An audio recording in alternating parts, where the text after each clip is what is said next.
আসসালামু আলাইকুম। Saidul tailors tutorial video থেকে সবাইকে আন্তরিক শুভেচ্ছা এবং ধন্যবাদ জানাচ্ছি। যারা আমার ভিডিওটি দেখছেন সবাই ভিডিওর শেষ পর্যন্ত দেখবেন। আজকে আপনাদেরকে দেখাবো কুচি ছাড়া প্যান্ট কীভাবে কাটিং করা হয়। যদি ভালো লাগে অবশ্যই আমার ভিডিওটি আপনারা শেয়ার করবেন, লাইক কমেন্ট করবেন। আমি প্রথমত লাম্বার মাপ নিলাম এবং পায়ের কাছে মাপ, যেহেতু পার মাপ 13, তো আমি 6.5 নিলাম। এবং এখন আমি হিপের মাপ নিব। হিপের মাপ 42-এর 4 ভাগে যা আসে তার চাইতে 1 ইঞ্চি বেশি আমরা কাটি। তারপরে হাইয়ের মাপ নিলাম। হাইয়ের মাপ যেহেতু 26, সেই জায়গায় আমরা 2.5 ইঞ্চি কম কাটবো, অর্ধেকের 2.5 ইঞ্চি কম। তারপরে আমি হাইয়ের মাপ শেষ করে কোমরের মাপ নিলাম। কোমরের মাপ যেহেতু 34, 4-এর 1 ভাগ নিব। তারপরে সেলাইয়ের মাপ, যেহেতু কুচি নাই সেখানে মাত্র 1.5 ইঞ্চি বাড়তি কাপড় রাখবো। রেখে শেপ কাট দিয়ে, উল্টা শেপ কাট দিয়ে কাটা কাপড়ের যে সাইডটি আছে সেখান থেকে আমি, এবং ভিতরের যে মার্জিনটা আছে সেটা ফিতা থেকে সোজা দাগ দিতে হবে।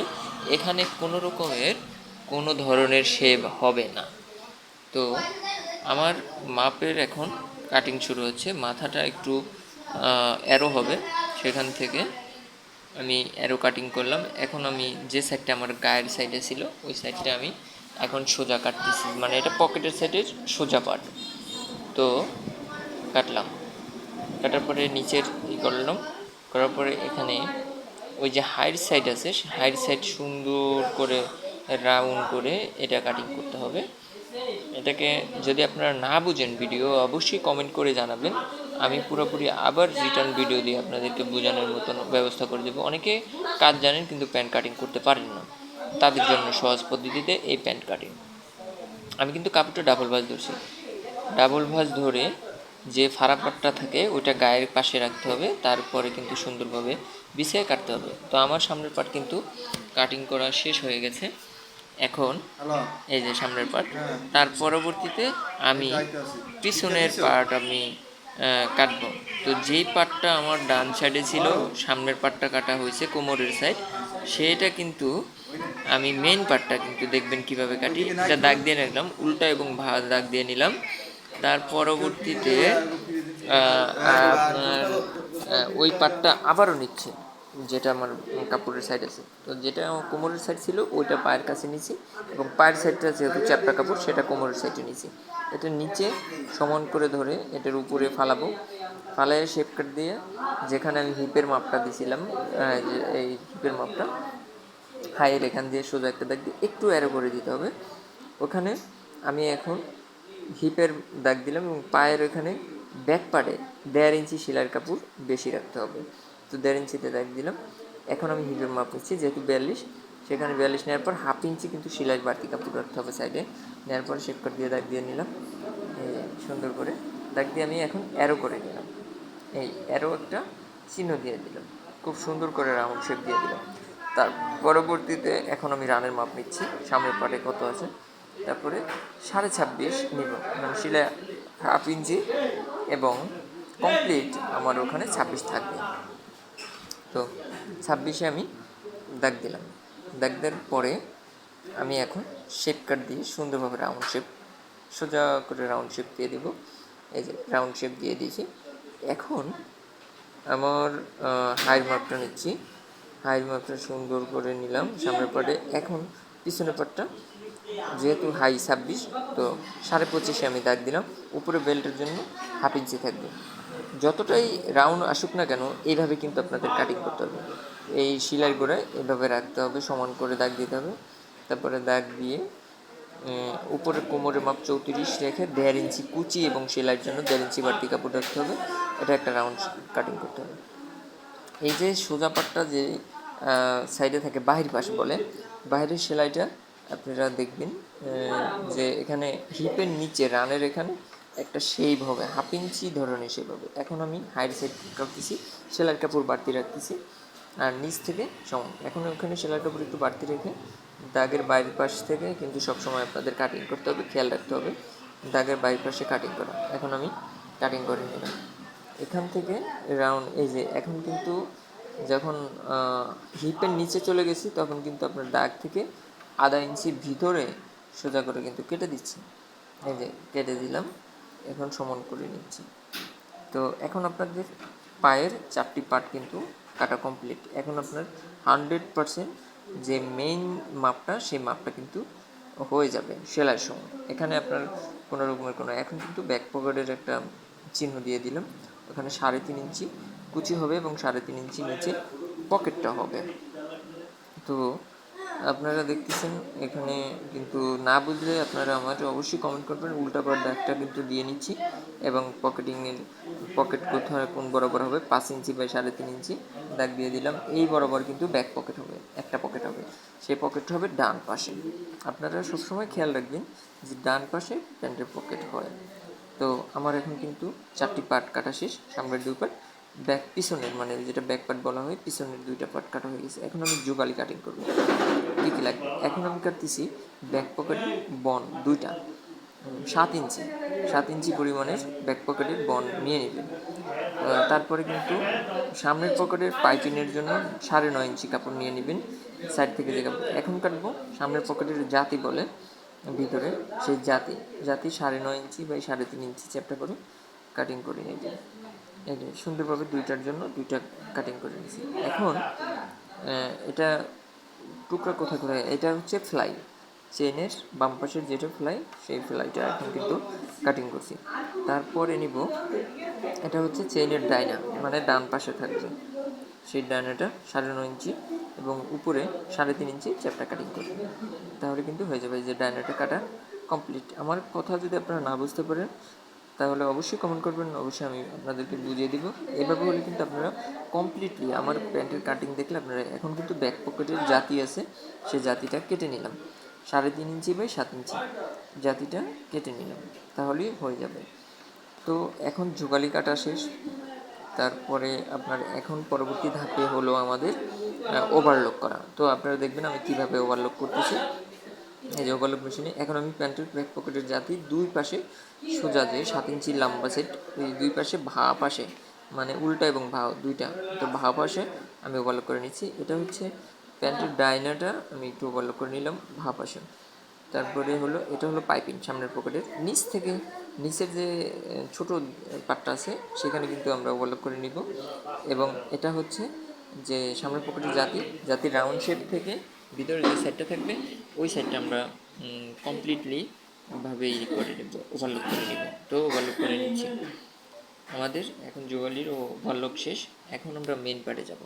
মেন পার্টের যে উল্টা পাশ আছে, ওভারলক যদি প্যান্টের পাশে হয় তাহলে প্যান্ট সেলাই ভাব হবে, না হয় উল্টো হয়ে যাবে। তো আমরা ওভারলকের মাধ্যমে কিন্তু বুঝতে পারবো কোনটা ভাব কোনটা উল্টা। তো ওভারলক করার সময় অবশ্যই আপনারা খেয়াল করবেন পাশ উপরে রেখে তারপরে যে 2 পাশ আছে 2 পাশটা আপনারা ওভারলক করে দেবেন। উপরে এবং নিচের দরকার নেই, 2 সেট, রাউন্ড সেট এবং সোজা সেট সুন্দর করে আপনারা এপাশ ওপাশ করে ওভারলক কমপ্লিট করে নেবেন। তো আমরা কিন্তু এভাবে কিন্তু সামনের পার্টটা ওভারলক করে নিয়েছি। 4টা পার্টে কিন্তু সুন্দরভাবে এভাবে ওভারলক করে নেবেন। খুব আমি আপনাদের কিন্তু আস্তে আস্তে দেখাচ্ছি, ততটা দ্রুত দেখাচ্ছি না যে আপনাদের বুঝতে সহজ হয় কোন সময় কোন পার্টটা ধরতে হবে। যেহেতু প্যান্টের ওভারলকটা হচ্ছে একটা মেন পয়েন্ট, সেই পয়েন্টটা কিন্তু যদি আপনারা খেয়াল রাখেন সেই খেয়ালে কিন্তু আপনাদের কাজ হবে। তো আমি কিন্তু এখন ওভারলকটা কিন্তু দেখাচ্ছি যে পাশ উপরে রেখে 2টা সাইড সুন্দরভাবে ওভারলক করে নিয়েছি। পরবর্তী ধাপে কিন্তু ওভারলক শেষে কিন্তু আমরা যোগালি কাটবো, কোমরের সাইজে কী কী কাটা লাগে সেগুলো দেখাবো। অবশ্যই আপনারা ভিডিওটি না টেনে সম্পূর্ণ দেখবেন এবং শেয়ার করবেন, এবং এই ভিডিওটি যদি আপনারা সেভ করে রাখেন অবশ্যই আপনাদের কাজ করতে কোনো ভুল হবে না এবং 100% আপনারা নিজেরা শিখতে পারবেন। কাটিং যোগালি সব সেলাই ভিডিও আমি পরবর্তী ধাপে দিব ইনশাল্লাহ। এখন আপনাদেরকে কাটিংয়ের যে এই কাটিং পরবর্তী যে ধাপগুলো আছে সেলাইয়ের আগে, সেই ধাপগুলো কিন্তু আপনার সম্পূর্ণ দেখেছি। যেহেতু এটা কুচি ছাড়া প্যান্ট, তো স্ট্রেট প্যান্ট সবাই কাটতে পারে না, এগুলো কাটতে গেলে অনেক প্রবলেম হয় বা অনেকে মাপ মিলাইতে পারে না, বিভিন্ন প্রবলেম সলভ করতে হয়। তো আমি যেভাবে কাটিং করি এভাবে কিন্তু কোনো রকমের কোনো সমস্যা হবে না। আপনারা কিন্তু দ্রুতই কিন্তু কাজটা মাথায় ঢুকাতে পারবেন এবং বুঝতে পারবেন। আগে প্রয়োজনে 3বার 4বার ভিডিওটি দেখবেন, আমি কী বলছি শুনবেন, এবং না শুনতে পারলে আমার অবশ্যই পেজে নাম্বার দেওয়া আছে, সেই নাম্বারে কল করবেন, হোয়াটসঅ্যাপে আমি সব কিছু আপনাদেরকে বুঝিয়ে বলবো এবং শেয়ার করবেন। দেখছেন ব্যাক পার্টটা কিন্তু সেম, সামনের পার্ট যেভাবে ভা পাশে আমি ভিডিওটি করছি, সামনের পার্ট পিছনের পার্টটাও কিন্তু সেভাবে ভা পাশে কিন্তু আপনার এই ওভারলকটা কমপ্লিট করতে হবে। তো এইভাবেই কিন্তু আপনাদের এই ওভারলকের সম্পূর্ণ। এখন আমি পকেটিং কাটতেছি, আপনারা অনেকে হয়তো বা পকেটিং করতে পারবেন। তো সোজা সরু পাট আছে, পকেটিং কাপড়টা নেবেন 27 ইঞ্চি, মানে 12 গিরা, 10 গিরা হয়ে যায়, আমি 27 ইঞ্চি নিই, কারণ বেশি কাপড় হলে কাটতে সুন্দর। তো 7 ইঞ্চি পাশ এবং 14 ইঞ্চি লম্বা কাটলাম, সুন্দরভাবে একটু রাউন্ড করে নিলাম। রাউন্ড কমপ্লিট হয়ে গেছে। এটা 7 ইঞ্চি পাশ, 13 ইঞ্চি লম্বা, এটা আপনাদের মনে রাখতে হবে ডাবল পাটা। এবং এখন আমি বেল্টের ভিতরে যে আস্তরটা আছে সেই বেল্টের ভিতরে 3.5 ইঞ্চি পরিমাণ আমি সোজা করে কেটে নিলাম। এবং এই যে বাড়তি কাপড়টা আছে এখান থেকে সোজা করে কেটে দিব। ওই পাশ থেকে আমি 7 ইঞ্চি পরিমাণের পিছনের পাটের জন্য, মানে পিছন ব্যাক পকেটের জন্য, পিছন পকেটের জন্য আমি কিন্তু 7 ইঞ্চি পরিমাণের কাপড়টা নিয়ে নিয়েছি। এখন আপনার ফ্রন্ট পকেট হবে এবং ব্যাক পকেট, সামনের পকেট কাটা কমপ্লিট হয়ে গেছে। এভাবে এখন আমি আপনাদেরকে দেখাবো বেল্ট কীভাবে কাটিং করি। বেল্টের জন্য পিছনের সেলাইয়ের জন্য 1.5 ইঞ্চি বেল্ট বাড়তি রাখবেন, রেখে যেহেতু 34, 17.5 ইঞ্চি অর্ধেক, 17.5 ইঞ্চি রেখে তার পরবর্তীতে আরও আপনি 2.5 ইঞ্চি বেশি রাখবেন মুখের জন্য, মানে সামনের জন্য। এই যে সুন্দরভাবে সামনে একটু অ্যারো করে নিয়েছি, এটা হচ্ছে ডাইনা, বেল্টের ডাইনা, মনে রাখতে হবে আপনাদের। আবারও সামনের বাম পাশের বেল্টের জন্য 1.5 ইঞ্চি নিলাম, আবার 34 ইঞ্চি যেহেতু 17 ইঞ্চি নেওয়ার পরে আবার 2.5 ইঞ্চি কেটে দিলাম। কেটে দেওয়ার পরে এখানে যে একটা ভাঁজ থাকবে সেই ভাঁজের জন্য আলাদা একটা 3.5 ইঞ্চি বক্রম কেটে নিব আমি, আপনাদেরকে দেখাচ্ছি। এই যে এটা হলো ব্যাক পকেটের জন্য আর কি, ব্যাক পকেটের বনের জন্য আমি 7 ইঞ্চি নিয়ে অর্ধেক করে নিলাম। এটা আপনার খুব হার্ড হবে, সুন্দর হবে পকেটটা। তো এখন আমি 3.5 ইঞ্চি নিয়ে নিলাম, এটা একটু চিকন করে নিব, মেন বেল্টের চাইতে একটু চিকন করে নিলে তখন কাপড়টা যখন ভাঁজ দিবেন জোগালির সময় তখন কিন্তু এটা সুন্দরভাবে স্পষ্ট বোঝা যাবে। এখন আমি ওই যে আপনার 7 ইঞ্চি পরিমাণের যে বনের জন্য, ব্যাক পকেট বনের জন্য কাপড়টা নিয়েছি, সেই কাপড়টা কিন্তু আমি এখন বনটা বসাই দিলাম ব্যাক পকেটে। তো এভাবে আয়রনটা এভাবে করে নেবেন, বাস ওকে। এখন আমি শুধু বেল বসাবো। এই যে এখন আমি ডান পাশের বেলটা বসাচ্ছি। দুই পাশে কিন্তু সেলাইয়ের জন্য অবশ্যই 1/2 ইঞ্চি কাপড় রাখবেন, তাহলে সুন্দর হবে। যে এখন আমি এটার সুন্দর করে এটা বসাবেন, যে কোথায় কোনো রকমের কোনো ধরনের ফাঁক ফোকর না থাকে বা কোনো বাড়তি ভিতরে ফোসকা না থাকে, এভাবে সুন্দরভাবে লাগাই দেবেন। এই যে সুন্দরভাবে কিন্তু আমি লাগাই দিয়েছি, আপনারা এভাবে লাগাই দেবেন। ওটা পরে কাটে নেব, কাপড়টা 2 সাইডে দেবেন। এখন সামনের পিছনের যে বাম সাইডের যে বেলটা আছে সামনের সাইডের, এটা আমি ঘুরাই নেব, মাথায় কাপড় একটু বেশি লাগবে। তো এদিকে টান দিয়ে দিলাম, সামনে ডান সাইডে কাপড় রাখবো। এখানে হচ্ছে বাড়তি একটা ফোল্ডিং থাকবে, যেখানে হুক লাগানো হয়, সেই ফোল্ডিংয়ের জন্য বাড়তি কাপড়টা আমি রাখলাম। এখন আমি আলাদা যে 3.5 ইঞ্চি একটা বেল্টের টুকরা কাটছিলাম, আপনাদের মনে আছে কিনা জানি না, যদি মনে থাকে অবশ্যই সেটা কিন্তু সামনে আমি এখন বসাই দেবো। এই যে এটা ভাঁজের জন্য খুব সুন্দর হয়, এই জন্য এটা আলাদাভাবে দিই, একসাথেও আপনারা রাখতে পারেন।